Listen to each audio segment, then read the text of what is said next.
Hello, everyone, and welcome to Damian and DEO After Dark. And the reason why is because Fridays, which we're normally going to record these episodes on, are going to be not about wrestling, not about anything that we are normally known for, but a little bit more risque topics, things Weird that shit. I was trying to be professional about it, out the norm. But to quote you, weird shit with Damian and DEO, Damian G347. I'm just DEO, the man with the Jurassic Park shirt. What's going on, broski? Not much, man. Not much. So Quarantine first off, day 5,070. 5,473 for the people counting at home. First question. Mhm. That alcohol that we were just talking about off air, not the amazing. beer, the fun juice. Yes, the Rancho La Gloria Yes. Can you tell me about that? margarita wine cocktail. It is fantastic. It is amazing. It is cheap, which is the best part. Cheap. Like, I am a purveyor of cheap, good quality Yes. spirits and wines. One of my favorite brands. Well, one, if you want like just cheap wine, the best thing to do is to go on to Groupon. I saw that deal. Go into the wine things. You spend like $30 for like a voucher that you get through them, and it's like another $30 or so for the shipping. So $60, and you'll get like 12 bottles of wine. 12 bottles of wine for $60. That's Like, not bad. That's Like $5 a bottle. Exactly. Like, it's ridiculous. So that is good. You'll get some good, you'll get some bad. As far as like brands of wine that I like that are just like, you can just go to like a Walmart or a Target or whatever. Apothic is one of my favorites. Yes, one of mine as well. The red, fantastic. I've only had one from them that I didn't like, but the red's great. The rosé is awesome. They have three reds actually. One is more of a fruitier tasting one. One is a standard red, and the other one is Inferno, which is 15.9. I had Inferno.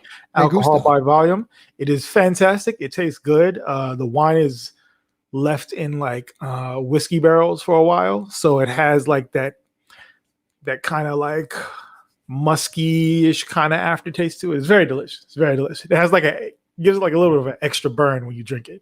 It's very good. And depending on what store you go to, if you go to Walmart, you can get it for like $11. If you go to Target, or if they have it at your Kroger or your Publix, it'll be like $13-14. Still very good. Especially if you like wine to get you drunk. It'll get you drunk. Oh, well, is that the whole point of drinking in the first place? Expeditiously, yes. Okay. Yes, so here's something I've struggled with people, with sommeliers and those who sample and taste and flavor. Percentage. Let's just throw a percentage out there.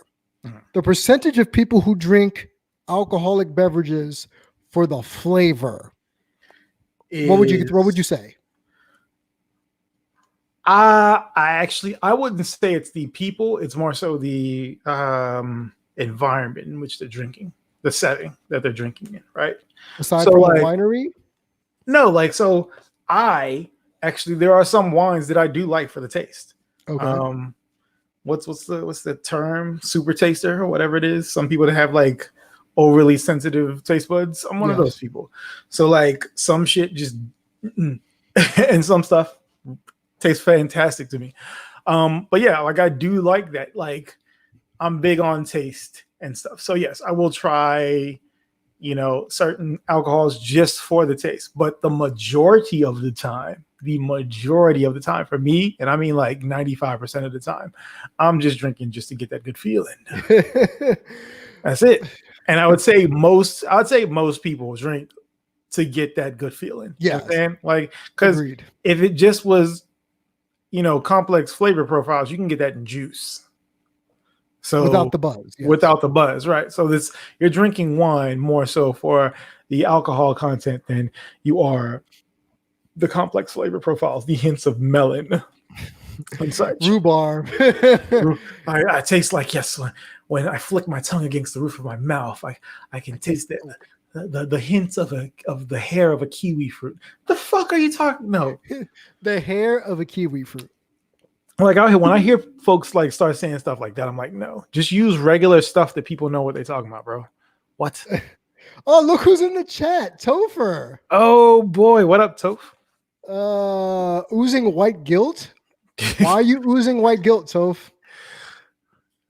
So Fridays, I can't go drinking with Topher on Fridays, by the way. I just can't. This is what I'm drinking right now. What is that? Since I already drank so much goddamn alcohol. Seltzer water? Cucumber melon seltzer water. I heard cump. I'm like, what the fuck is a cump?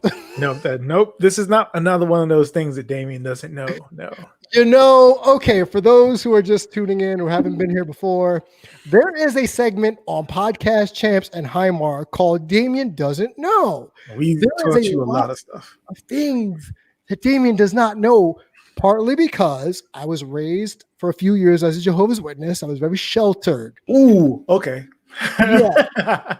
So I didn't know a lot of things especially when I was 21, 22. Yeah. Man, listen, I didn't know a lot of things when I was 30. Okay. Yeah. So I remember one episode in particular, you, myself, and Kat, we were talking about the Diva Cup. The Diva Cup, yes. Yeah. Did not know what a Diva Cup was. And Kat and you respectfully clowned me and educated me at the same time about what a Diva Cup was.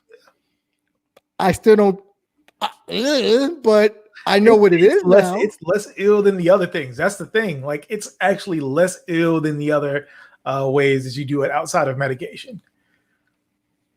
Do what? So, like, what? No. Like, with the Diva Cup, right? Like, as far as, like, sanitary, like, that's less ill than the other joints because, like, of course, you're walking around with just blood on a pad like all day. No bueno. Or, like with that, it's all stored up in there. Boom. You get to the bathroom, you unplug, you wash it out, reinsert. Good to go. Good to go. I'm sorry, what? Good to go. Okay.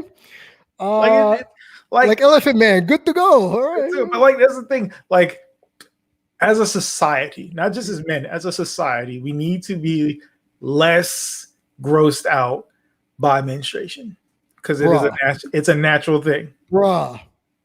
Okay. You want to go there? We'll go there because it's one of those things that's happened to me in the past. We can go there. Okay. I'm sorry. When I'm having sex, the last thing I want to do is have blood dripping on my feet when she's on her time of the month. I mean, but like, okay, that if she didn't know that, then there's more issues that you need to talk about there. But like, just as a whole, just like, in general for like life and such, right?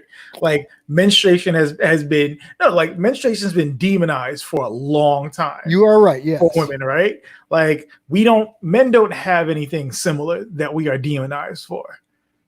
Really? No, we don't have any natural biological function that we have on a regular basis that we are demonized for in the same way that women do with menstruation. There's nothing. We have nothing. Nada.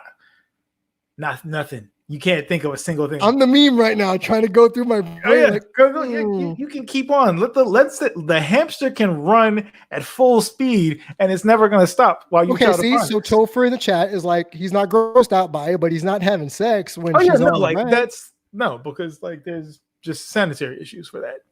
But like, like especially if it's the tail end or if it's just at the beginning. Like if it's because we've had either at the tail end or right after, it's that time of the month. You still have remnants of things and such. It's natural. Like it's not that huge of a deal. It's like it's not like if it gets on you, it's gonna like burn through your skin and then cause a demon snake to like come out of your body that's grown in your intestines. No, it's not like that. It's like very in depth. That was a very in-depth explanation. But that's what I'm saying. Like that's how people act. Like it. Like people act like it is just like fucking acid or some shit. like it's not that bad. It's really not that bad. Look, I've had sex with partners. Trust. I have had on it. I always ask how many days in. I have had plenty of experiences where that was a thing that occurred, and it was like, hey, it happens. It's not that huge of an issue. It happens. Like, it happens. Everybody has had times while having sex where there have been something happens with their body that they were not expecting, and it was embarrassing. Everybody has. Yeah, like you fart or something. Exactly. Like, Everyone has. Every single person has. Right. So it's like, it is what it is. Like, right. Like, if we're being real, sex is gross any fucking way. Like, if we're really talking about it, if we really want to be real here, sex is gross. Honest. Like, if we're being honest with each other about all this, sex, the act of sex is gross to begin with. Gross yet necessary. Sure. Right? Yes. So it's necessary, but it is still gross. It's still gross. And I want to apologize to the audience who are tuning in. This is the After Dark episode. Okay, this is the weekly special where Dio and I are going to just talk off the top of the dome. Have a list of things we want to discuss, and if we go off the rails a little bit, bring it back. No harm, no foul. Right. So Toph in the chat talking about it's a murder scene. It looks like a murder scene. No, it is. I'd say that. No. So if you are a grown man, especially if you are a single grown man and you are going to have partners of the female persuasion, hey, this is a thing that could happen. You know what I'm saying? There's a probability that 7 days out of the month this could happen, right? Invest in a damn pad for underneath your damn sheets. Invest in a protective pad. If you are a grown man and you don't have that, you need to do that. Also, if you don't have a pad and there is the possibility, she's like, you know what? I don't know, maybe not. I'm not sure.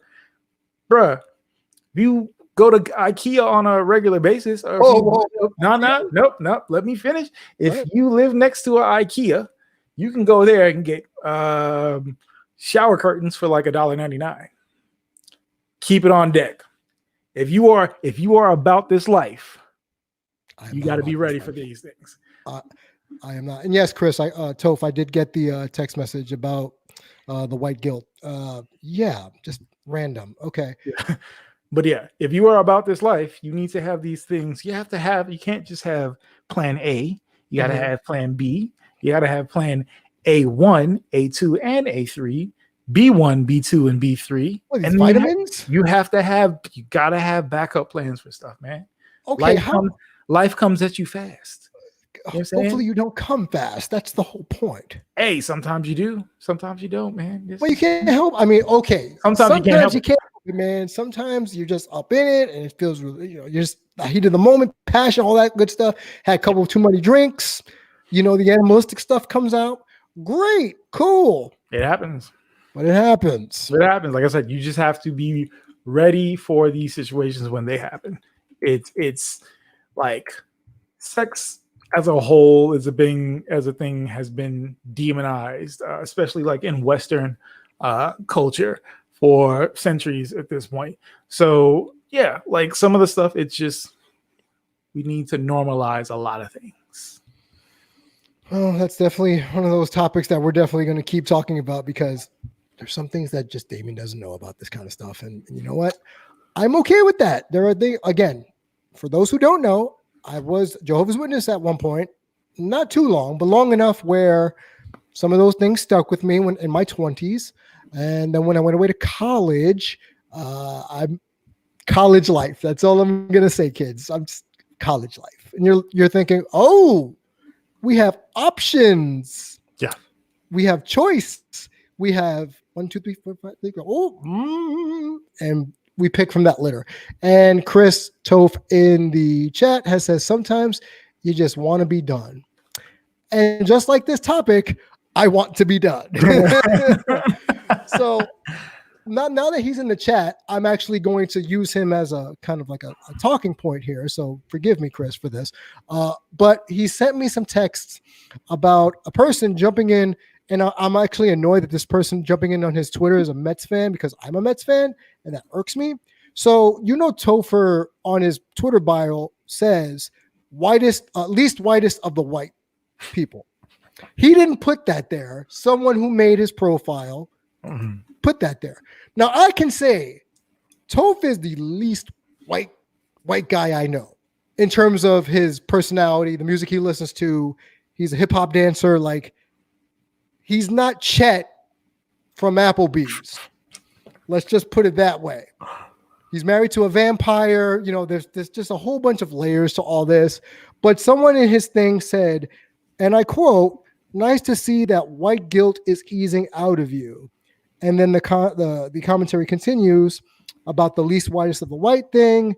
And then the guy, after he's done talking trash to Topher, goes into Jordan Grace's Twitter feed and says, yep.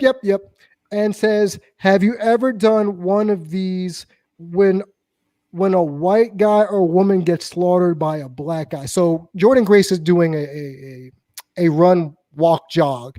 Right. And the dude chimed in and said, "Have you ever done one of these when a white man or woman gets slaughtered by a black guy?" False equivalence. False equivalence. And Topher thankfully responded with, "You should have left this in the drafts." Yeah, bro. You should have left that. Yeah, like this is one of those things that we run into all the time. Like, there is always the contrarian white person, or a person who has proximity to whiteness tends to be proximity bias, right? Or no, not proximity bias, proximity to whiteness. So a lot of Hispanic, a lot of Asian, East Asian specifically, people, when they similar skin tone and have grown up around a lot of white people, only associate with white people, actively shun their own ethnicity, ethnic background, cultural backgrounds, and completely jump into white culture. That's what I mean with proximity to whiteness. Like, the people that are, in their minds, they are white until some shit happens and they very quickly realize that they are not. So they always love to jump in and are like, "Oh, well, you didn't do this for such and such." I was like, yeah, because white people are not hunted down in the same way that we are. Right. In this situation, right? Mm-hmm. So, like, after what happened with the fucking horrific, there's no, and it's not even like you can kind of sort of be like, "Oh yeah, this person did." No, this was literally an innocent man jogging that was hunted down by two armed men and gunned down. Like, yeah, and thankfully they finally have been arrested. And the thing is, had this not been shared to social media, nothing would have happened. We wouldn't even know about it. That's the most fucked up part about all of this. Had it not been for social media, no charges would have ever gotten filed. And that's the sad part about the whole situation. So when I see those dudes do that, I'm just like, "Go, bro, just get the fuck out of here." And like, I understand that they like doing that with women like Jordan Grace, because she is. Are they married yet, or are they still engaged? They're engaged. Engaged because she's engaged to a black man. Yes. Like, and that you tend to see that with people. Like, there's this weird, like, almost like a gotcha type. Oh, gotcha mentality. Guy. Yeah. Got you with this one. It's like, nah, bro, fuck you. If you saw the video and are saying that this was warranted, then you're part of the problem. So, but specifically, like, they did that just because, one, it's Jordan Grace and she is married, or she's engaged to be married to a black man. So that's the only reason why they are even saying anything to her, because you do have this thing when it comes to white women that are in, whether it be TV, movies, things of that nature, even like pornography. where they get just like ostracized and just all this negative energy sent at them just because they are dating black men or they are in scenes with black men. And it's like, why does it matter to you? Like why is it offending you? Like, right. It's like, it's that whole thing of what I eat doesn't make you shit. So it's like, why does this affect you? How exactly does this, even move the needle for you? Right. Yeah. Like, why is this why are you so upset about this thing that doesn't affect you at all? Right. I could understand if it affected you directly or your demographic directly, but it's like, nah, this ain't that. Sit this one out, Chief. Just sit this one out. It's ain't about you. And personally, just the what about culture, the but culture. That's one of the things that has gotten my goat for the last 6 to 8 months, more specifically. It's when we're talking, for instance, whenever we communicate as people, the one-upper, the but, or the I did, man, you don't converse to listen. You converse just to respond. We've talked about this before. Yeah. Like the whole thing of, like, I always say, like, I'm always up for conversation and dialogue, but the moment a person is talking at me instead of talking to me, we're done. There's no back and forth. There's no information that's going to be, nothing that I say is going to be absorbed by that person. So there's no reason to have the conversation.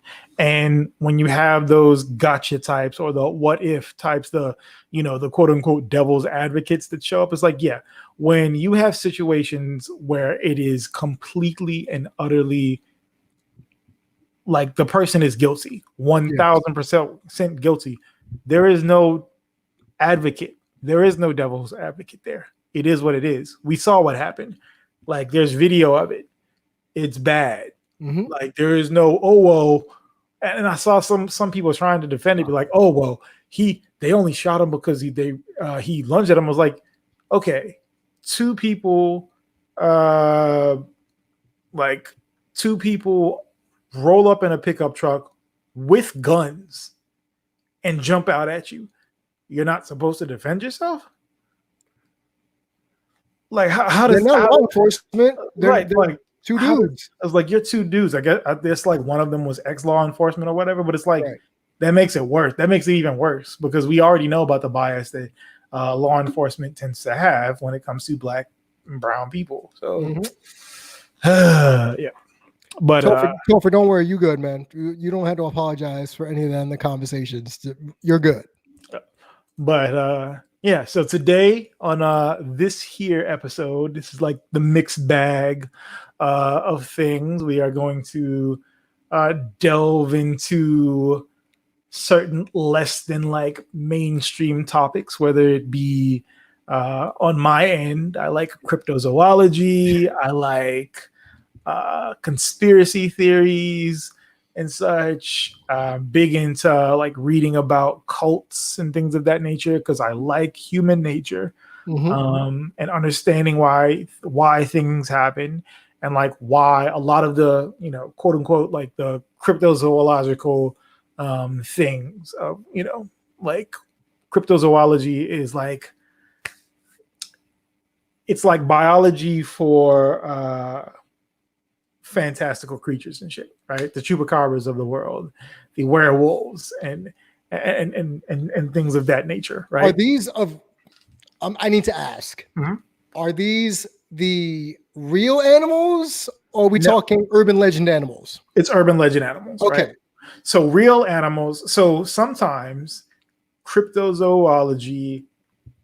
So you have cryptozoology, and then you have like an offshoot of this of animals that did exist that have either been designated as extinct. Yes. Where they're trying to go back and find them. So like people will have sightings of like the Tasmanian tiger or like a stellar sea cow or something like that. All things that a stellar sea cow is a much larger version of a manatee. Okay. Like you have manatees and then you have dugongs right now. Manatees are large, Like the big. Pokemon? Yeah, similar actually. Yeah. There's a Pokemon called Dugong, which It's called dugong, yeah, and they got that from the actual animal, the dugong. So you have manatees, which are the big things. You see them in like Florida and stuff like that. yeah. Large, rounded flippers. The back flipper is a big, massive, rounded thing. A dugong is actually it's similar, but its tail is more like a dolphin's tail, and like it comes to like sharper edges and stuff like that, right?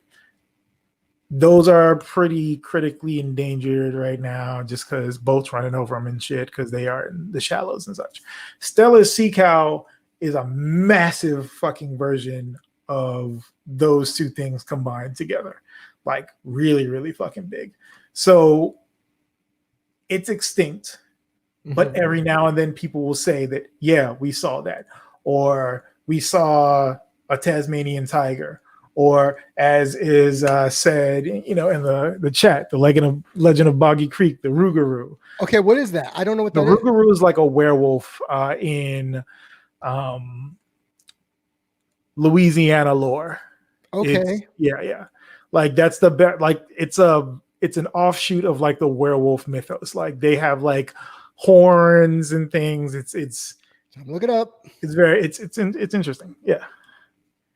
Like and it's interesting to see how a lot of this stuff becomes what it is. Like, and more often than not, there is a lot of psychological aspects to why we come up with said animals and such. It's a way to explain away nature, things in nature that we can't. It looks like a werewolf. Yeah. It's like a werewolf with horns, essentially. Okay. Weird, but I'll rock with it. It's fun. Yeah. So, because every time we've talked about cryptozoology, now that we're talking about on air, but off air, I've always thought of it when you'd explained it as some Island of Dr. Moreau type stuff where we're splicing genomes and no. Like it's Full Metal Alchemist and we're making, girl dogs or don't ever bring that up again. Fuck. Still too soon, huh? Still, there's always in fact, we'll talk about that Monday. We'll save that for Monday's show. I don't even want to fucking that's talk a about nerd that. for people. I don't want to fucking talk about that one. That is, it legitimately makes me angry when I have to think about that goddamn scene. Anyway, cryptozoology, yeah. So think Bigfoot, Loch Ness Monster, the Jersey Devil, Owlman, Mothman, werewolves, vampires, all of these things that are myths, essentially, dragons and things of that. Those are all cryptozoology. But you have, like I said, there's like the offshoot of things that were extinct, and sometimes you find them not being extinct anymore. Like there are a lot of like frogs and stuff in forests where we're like, oh, they haven't been seen for decades, and then somebody will go out on an expedition and they find it.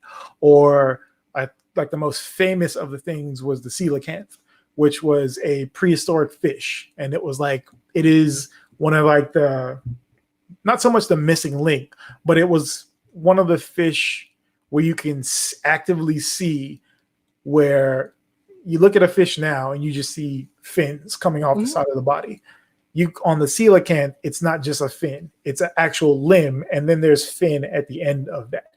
So you can see how how fish evolved from, what they once were to what they are now. And it was thought to be extinct until it was found off of the coast of South Africa, if I remember correctly.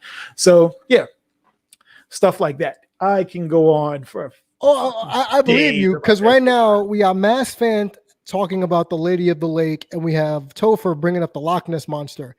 And yeah, Loch Ness Monster, it couldn't exist. It's not possible. So if you know anything about like biology, it's just not going to be a thing that's going to happen.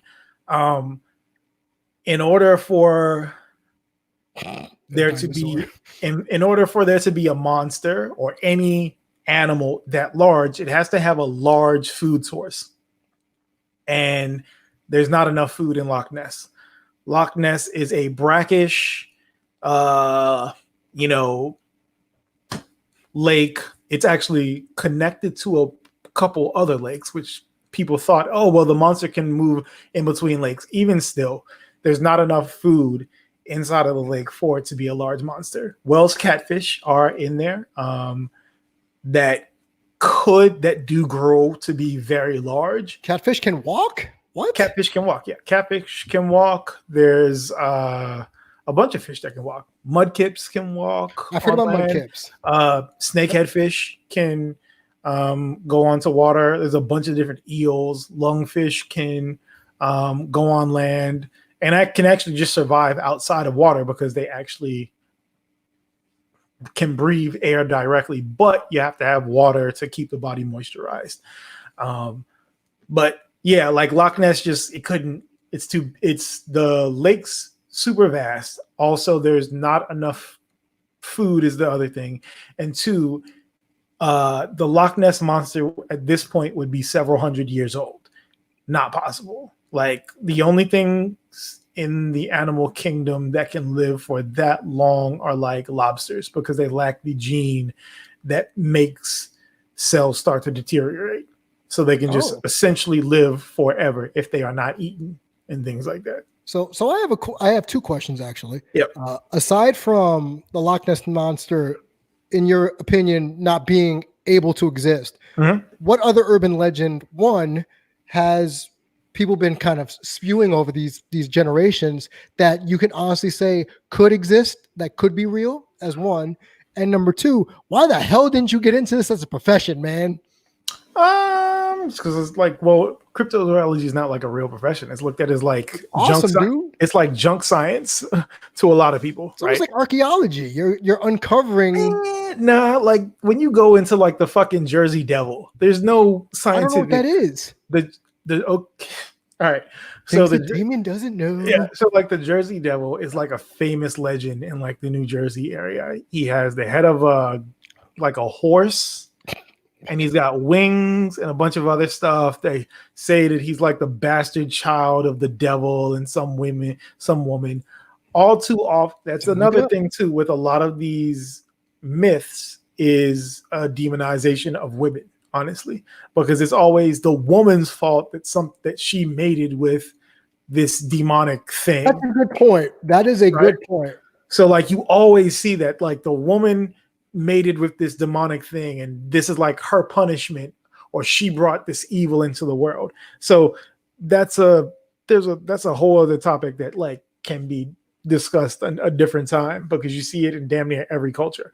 But like, so I'm looking at it. The common description is that of a kangaroo or wyvern like creature with a goat or horse-like head, leathery bat-like wings, horns, small arms with clawed hands, legs with cloven hooves, and a forked tail. It has been reported to move quickly and is often described as emitting a high-pitched, blood-curdling scream. Right. And the thing about that is, so if you had something like that, so anything that's high pitch is going to travel a long distance. So it wouldn't just be you that would hear it. Everybody in the area would hear it. So that's why I like when you have a lot of these things where it's like, yeah, we heard this massive noise and nobody else in the area heard it. That's when it's like, all right, this is a figment of your imagination. Like with a lot of like different type of stuff where it's like, yeah, this is BS. You know, you guys are, just kind of making stuff up and like off the top of your head. Yeah. Or rather, it is your brain's way of trying to make sense of a situation, of something that you experienced, right? Okay. Like if you, for instance, like white noise, is so like when you go to like places that are quote unquote haunted, and I absolutely do believe in some places being haunted. Like I have gone to places as an empath and just I don't ever want to go there again because it's just like you can feel something's not right here. But in a lot of places that you go to, there is running water and people don't know that there's running water. So there's that noise in the background that you hear of water whether it's a creek or water in pipes behind walls, that your mind, you hear these things and your mind is subconsciously trying to make sense of it. So it will assign to it, when you recall it, or at the time when you process it, it'll be like, "Ooh, that was a voice." And it's like, no, that wasn't a voice. It's just water in a pipe in the wall. And you're already scared, and you're already scared. So now in your mind, you've created this entire new reality that there's a, person in the wall, or there's something in the room with you, or some shit like that.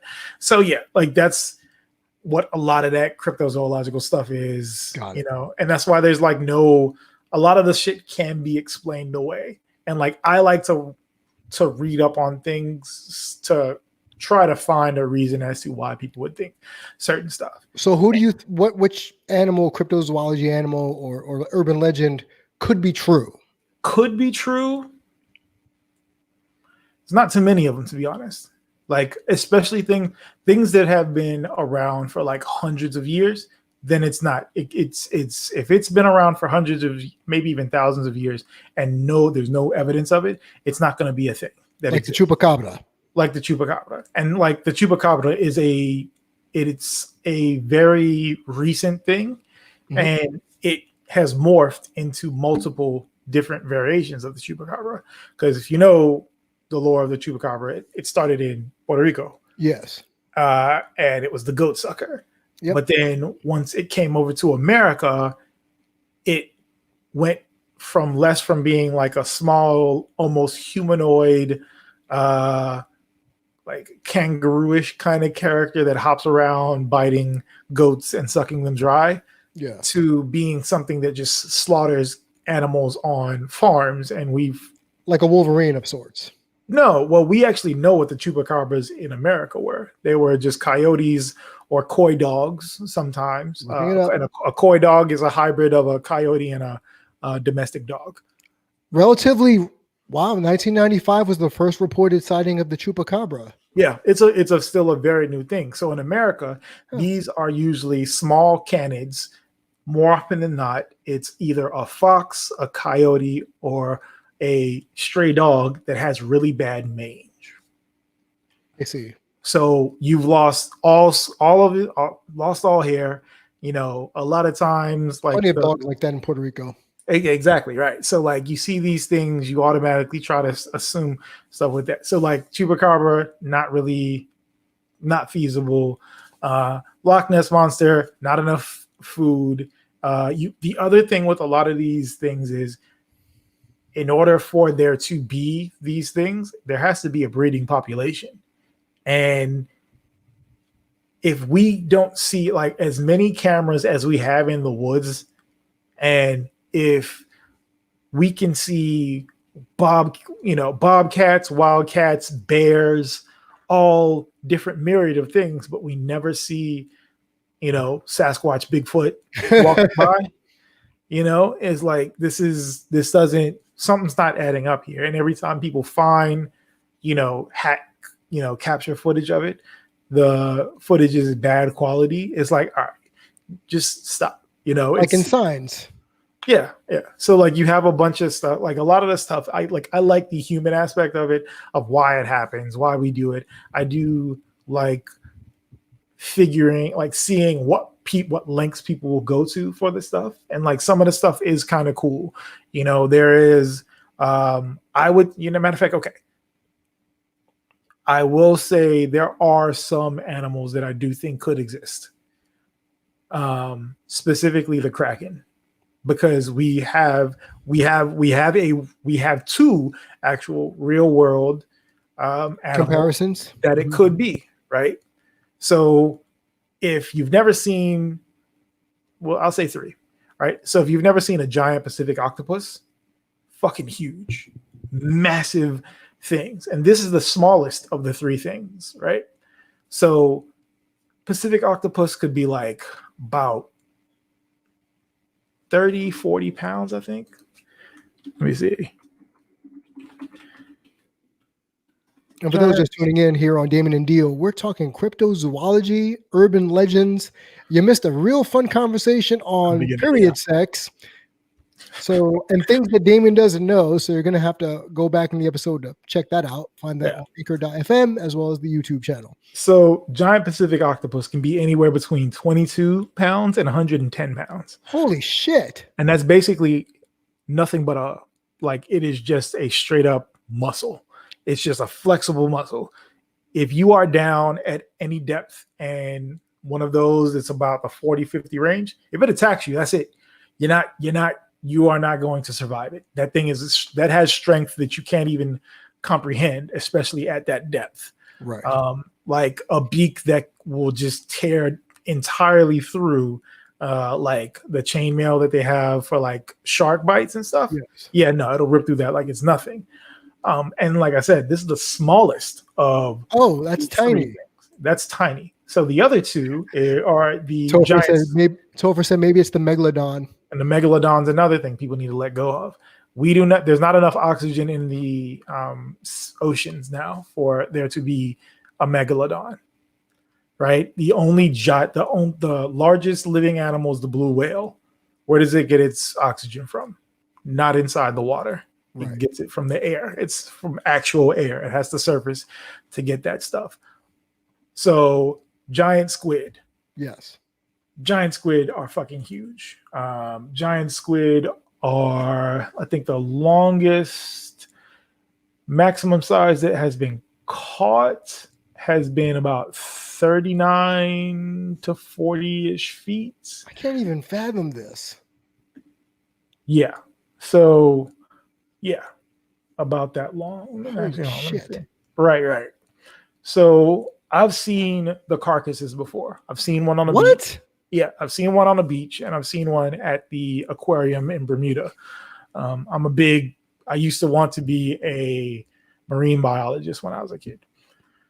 So you have these things that are humongous. So you have some like reports that these things have gotten to be like 66 feet long. You know, some estimates of them being able to be over 100 feet long. They weigh like usually around a couple 100 pounds. Mm-hmm. At its heaviest, the estimate is about 600 pounds. Oh, wow. Right. So that's a giant squid. Now, there's another that is fucking ridiculous, and that is the colossal squid. The colossal squid is, let me see Sorry, Toph. We didn't mean to break your heart that there's no megalodon. Hey, sorry. And plus, my girlfriend's she is a biologist specializing in fish, so she has told me a lot of stuff as well too. Stuff that DEO didn't know until he met his girlfriend. Oh yeah, no. Well, I knew a lot of this stuff, but she's given me like a lot of explanations, more detailed explanations than what I know. Okay. But yeah, so total length is usually about 33 feet on these. But the difference is the weight, right? It's always the girth, bro. Yeah. And we're talking about 1,300 to 1,500 pounds. That's a lot of girth. A car. So imagine being in the ocean. Yes. Right? And you see this massive car-shaped, like car-sized fucking animal swimming next to the boat. Yeah, I'm good. And context is the other thing too with a lot of these old things, right? So like the myths of like mermaids and things of that nature, right? The general consensus is manatees, dugongs, stellar sea cows are what they looked over the side, and even dolphins looked over the side of the boats and like, ooh, that's a woman. So you are on a ship, you're malnourished, you got scurvy, you are probably eating every other day, you like you're only on a boat with a bunch of other dudes for months at a time. That is a very depressing existence already. Right. And since you can't drink salt water, you get fresh water when you can, but the rest of the time you're drinking alcohol because that's what they drank, because They had that was the only way to drink to get safe liquid, right? Was to drink. So you're drunk, you're horny, and you have all this shit, and then you go look off the side of the boat and you're like, yo, that thing floating next to the boat looking kind of right. Kind of good. Right? But then think about that. Take that same thing, you look over the side of the boat and you see this giant fucking squid out there. Oh, we dead. The Kraken. Yeah. That is how you get. So like, I do believe that there are like the ocean is so large and vast that there are things that we probably can't even fucking imagine. Because every year we find new, ridiculous, and amazing things in the ocean. Like the ocean takes up most of the goddamn planet. Yes. You know, like we're gonna find some shit in like the next like 20 to 30 years. It's gonna be like, what the fuck? You know. So like a three-eyed fish, like the Simpsons. Oh, we already got three-eyed fish. We already got plenty of these weird, mutations and things of that nature. You want to see some weird shit? Go look up deep sea fish. I think it's called the binocular fish. Well, in the chat, Tove even said all these giant fish live in the deep sea. Yep. And then apparently there's a movie from the late 70s, early 80s called Tentacles. Yep. That sounds perverted on so many levels. I feel like it's a hentai, but we're not gonna go down that rabbit hole yet. But yeah. Matter of fact, let me go ahead and share this one picture real quick. Please don't share any hentai on the show. No hentai.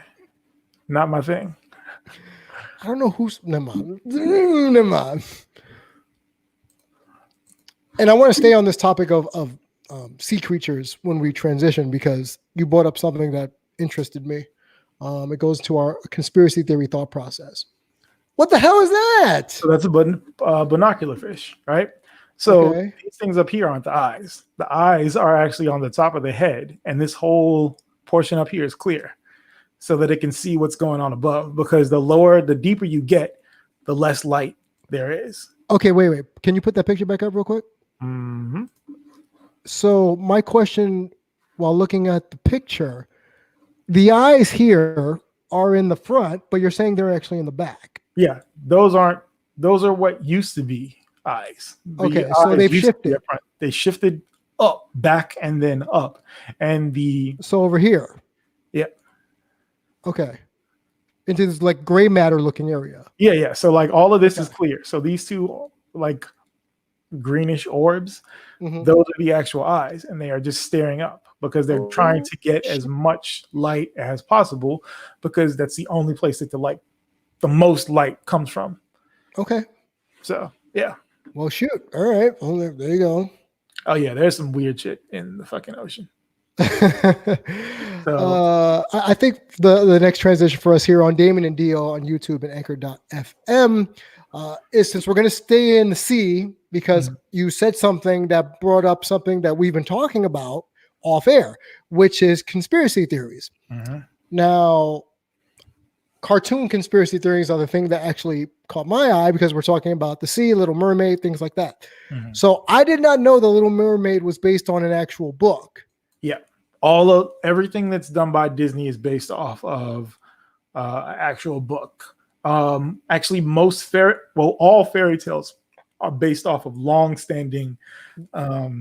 Besides Grimm's fairy tales. And the thing that we have been tricked is to think that all of these are happy endings. They are not happy endings. None of them are happy endings. Not a single fucking one. Not the Little Mermaid. Like Hunchback of Notre Dame. Hell, Pocahontas, one of Disney's best, most favoriteest films. Yep. Oh, so much propaganda. The white people were the fucking evil ones in this one. They came, they slaughtered, they brought disease. They stole Pocahontas, took her to England, and had her live her life over there. Miserable. Yeah, that was a thing. Okay, so I'm looking it up right now. So that was the name I was thinking of. Hans Christian Andersen made the original Little Mermaid, Danish fairy tale. And I'm looking it over, and the plot summary, as it deviates from the Disney classic, long story short, was Ariel. Basically, she couldn't stand on her feet because she had painful boils, and she couldn't use her feet. So she had no voice, and she couldn't use her feet. And long story short, the mermaid sisters give the knife to Little Mermaid because she has to kill Eric or she dead. Right. So it ain't all. It's not fun. It's not fun. None of these.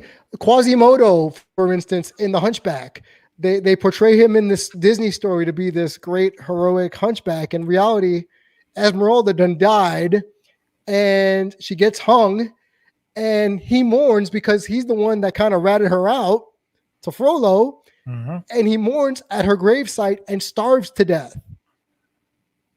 What the hell? Yeah, like it is.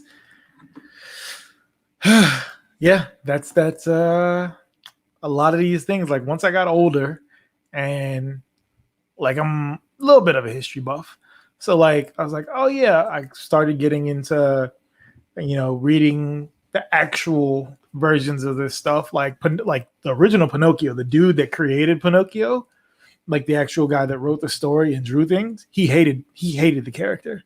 He had to continue making it because he had a contract with a newspaper that he was were publishing the thing, and or rather the publishing company that published it. And basically in every story he kills Pinocchio because he hates the character. So eventually, then why did he draw it in the first place? It was just one of those things. It's kind of like with Vince McMahon, how you can't let him know adjectives about you, because if he does that, then he's just going to run with it. Mm-hmm. So Pinocchio was super popular. It was supposed to be a one-off. It got crazy popular, and then that's all people wanted. Oh, we love Pinocchio. And he's like, I fucking hate this character. I'm going to keep on killing this character as much as I can. But he would kill the character, take it to the publisher. The publisher was like, no, you can't kill the character.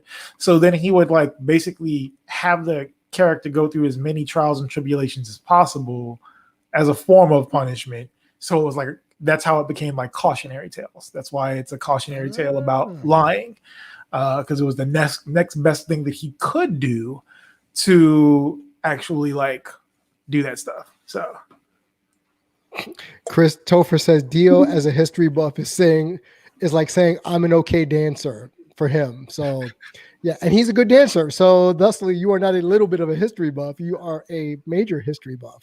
Yeah, that's right. Yeah. I got big into anytime you get it big into mythology and stuff like that, it opens the door to a lot of stuff. When you read the original texts, that's when it's that's how you start to, it changes the way that you look at a lot of stuff, because it's damn, wow, I did not know that these things were this dark. This took a left turn in Albuquerque, they said in the Bugs Bunny cartoons. There are so many different things that I've read where I'm just this is not what I thought it was at all. The funny thing is we bring this up, and for me, over the last maybe 12 years, there's been a video game. I don't know this isn't video game day, but there's a video game series from Atlas Games called Shin Megami Tensei, or the Persona series, because those are two different video game series. I have learned a lot about folklore because of those games. Mm-hmm. The different religious folklores, the different characters in folklore.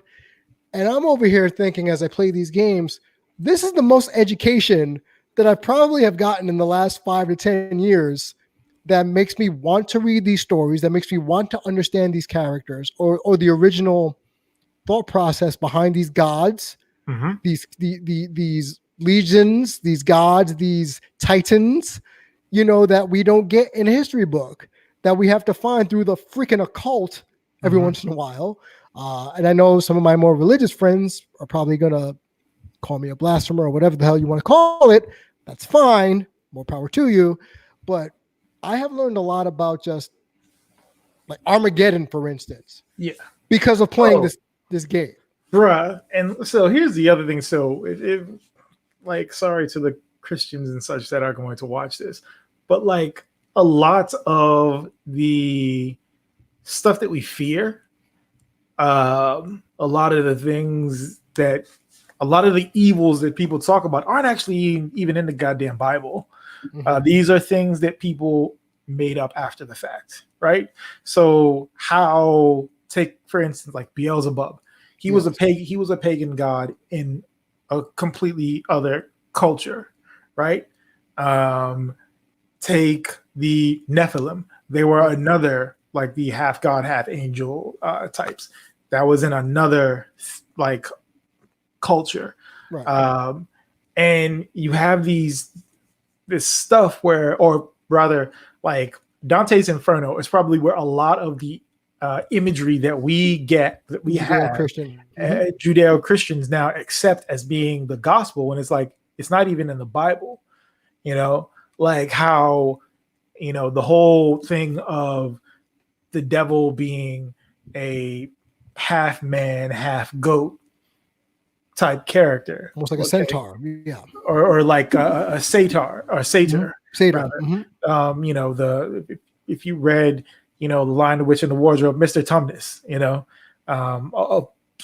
a Pan or a Fawn, whatever you want. Danny DeVito and Hercules. Right. So like you have below. So prior to Dante's Inferno, there was no real description of the devil. Right. A lot of these things were just, they came to be after someone made something, and then that leaked into the main zeitgeist. And good word. And like the Mask Fan said, Christianity has stolen so many different things from other cultures, from other like so many different things.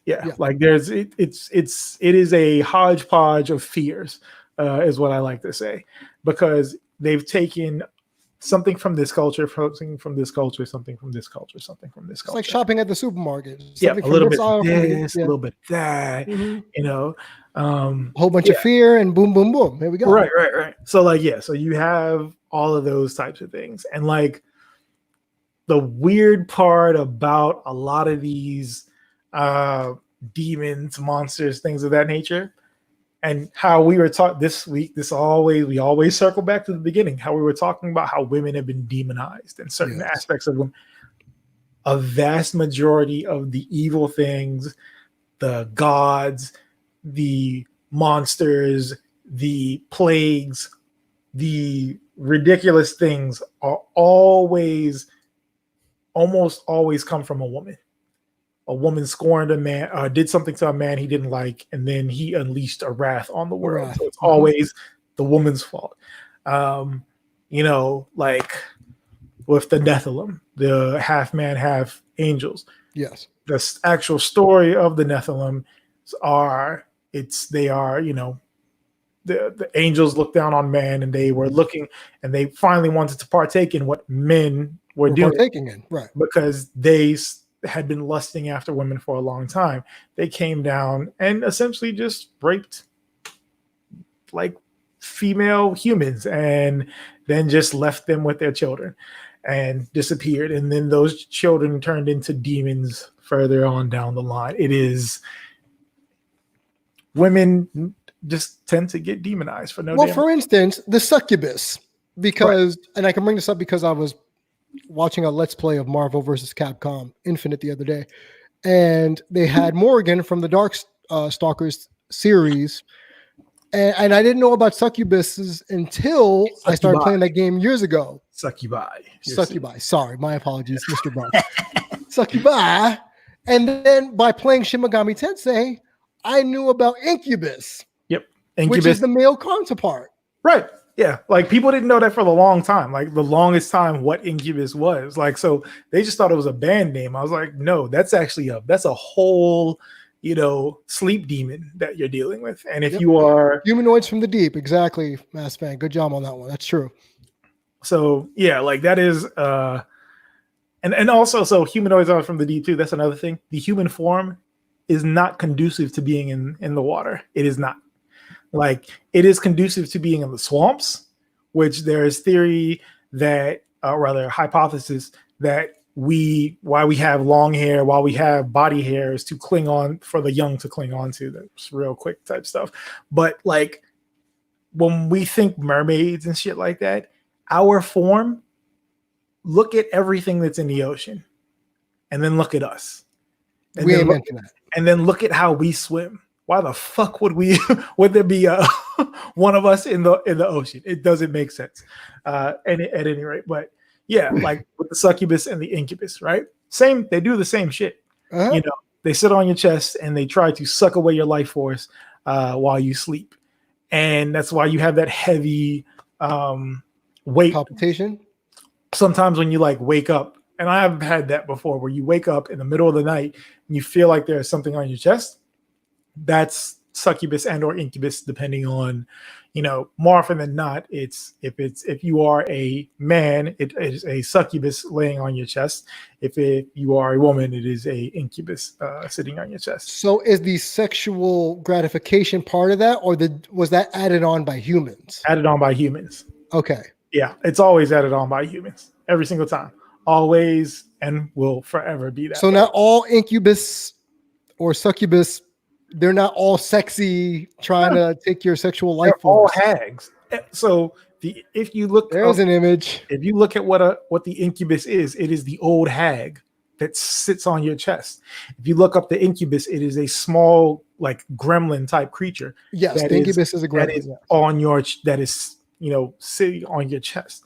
Like, and it's in the same vein as people that have sleep paralysis. So I get sleep paralysis. I've had that on and off I'd say every 6-7 years, I'll have like a case of it. I used to get it far more often when I was a kid and I didn't know what the hell it was. I'm nearsighted now, so I don't. Wow, they are fucking racing outside. Like, sorry, I can just hear cars, like souped up cars in the distance. I got a thunderstorm going outside my window. So shit, that put me to sleep. But like, so with sleep paralysis, a lot of people end up seeing like these shadow figures in the corners of their room. Yeah. I can't see that just because I'm nearsighted. I can see a blob of darkness that is darker than the rest of the room. And that is said to be linked to these things. And the crazy part about this, especially when it comes to sleep paralysis and these shadow creatures, does not matter where you are in the world. Every single culture has the exact same thing. And right. Everybody sees the exact same figures. Everybody describes them the exact same way.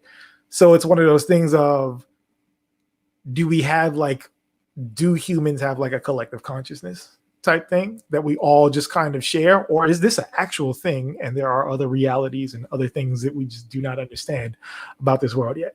That'll be another episode. That will be probably next week's or 2 weeks from now when we flesh this out a little bit more. I think that's a good way for us to wrap up a little, kind of just throw it out there for the folks at home.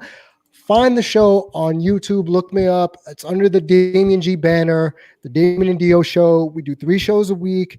Mondays is strictly about gaming or something comics related. Wednesday is wrestling and human interest. And Friday is just random. And I know we did this on a Thursday, but this is one of those rarities. It's going to be just our own random interests, maybe a little bit of occult stuff, maybe a little bit just personal development stuff that we just really want to get out there and just throw. Or maybe it's just going to be after dark and him and I have had like 5 drinks each. Yep. We don't know. So find the show on YouTube. Look up Damian G for everyone who wants to subscribe. Please support, subscribe, like, all that stuff. Algorithms and all that jazz that people like to talk about. Find the show also as a podcast form on anchor.fm, your one-stop shop for podcast needs, which is a sponsor of the Damian G Show. So for DEO, at DEO, I'm just DEO, DEO Shoots, or DEO.Shoots on Instagram. Myself, Damian G347 on both Instagram and Twitter. Thank you and good night. And Al and Toph and Eugene, thank you for joining us in the chat. Much appreciative. Can't wait to see you here again. Love you, bro.